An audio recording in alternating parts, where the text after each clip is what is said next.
الذين بالمسيح تماتوا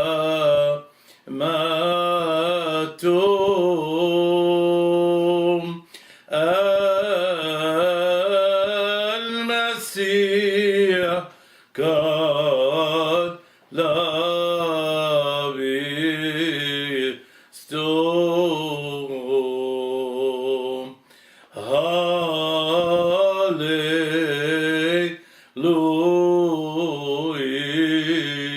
Hallelujah. And since we're talking about the church and the nature of the church, there's two things I'd like to talk about. Maybe we'll do one now, one the next time. But one of the things that, as a priest for 55 years, has perplexed, stunned, hurt, and bothered my heart is how people, after taking communion, can almost be demonic in their behavior and walk out of church saying the god-awful things to each other. I've heard it all my life. I could tell stories. I remember when I was a young kid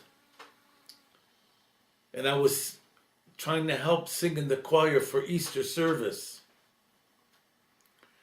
A group of people walked into the church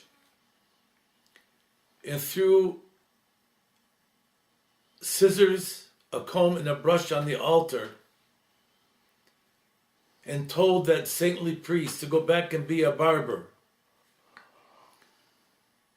While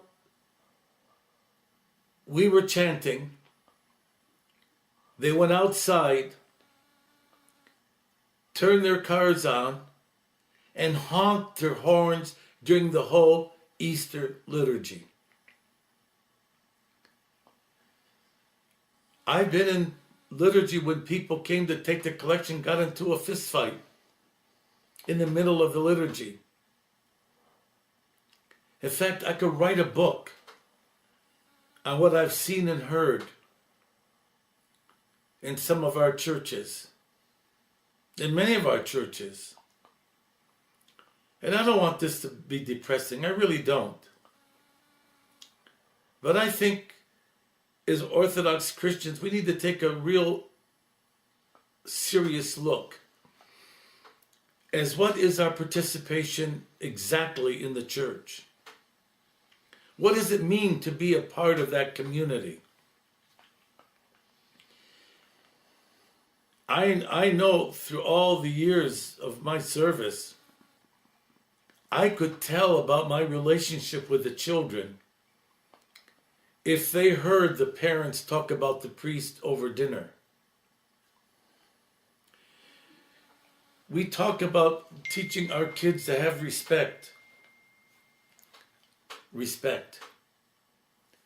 How can they respect the priest if they hear the parents badmouth the priest or talk against him? The priest in whose hands is the body and blood of Christ at every liturgy. There's a saint that said, once that man begins the liturgy, his humanhood is gone and he is there as one of the saints of God, regardless what he did outside of the quote-unquote the building of the church. But while he's celebrating the liturgy, he's there representing Christ and communing Christ to the community. When I look at the Orthodox world, all the disputes between jurisdictions and patriarchates and different ethnic churches and so forth, God, I wonder, where are our priorities? We need to address the world today with all its complexity, which means that we need to have unity. I talked to a government official this past week who kind of said that there's no orthodox voice in contemporary issues. Don't think I'm jumping around, because that voice will come from the community itself, from the people who urge the church to speak out. But that means there has to be unity in the community, in our various communities. We need to lose our egos. We talk about the church sometimes as though it's a bargaining chip. We talk about the church sometimes as though like it's a business. I heard it so many times. After all, Father, this is a business, and we got to pay the bills. And what are you doing about it? Even though I was always one of the chief fundraisers wherever I went, to make sure there was stability in the communities that I served. But I heard that so many times. This is business. I know there's practical parts of the church,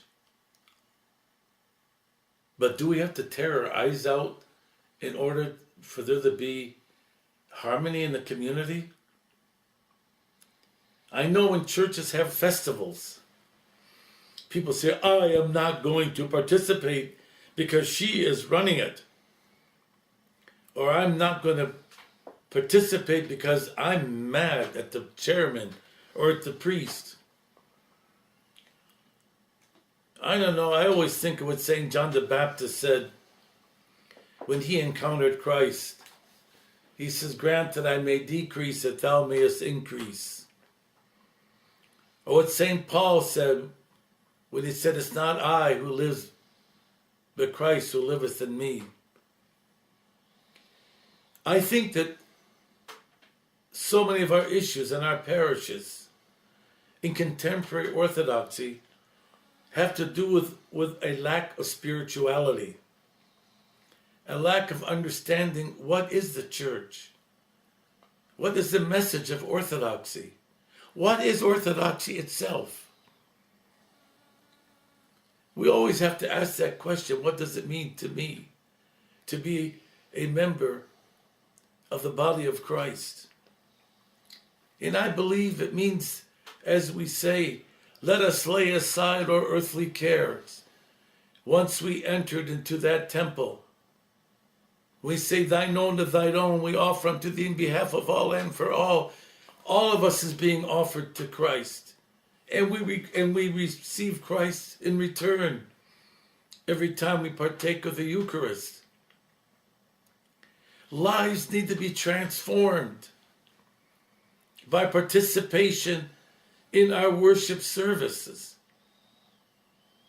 I often think during Great Lent, and Holy Week in particular, once we leave the temple, are our lives any different? And I wonder, have our lives been touched by grace so that we feel that we really belong to the fellowship of believers in a unique and special way? Or are we there just doing business to make sure that the bottom line, that the budget is met? After all, it's business. My question, is it only business? Thank you.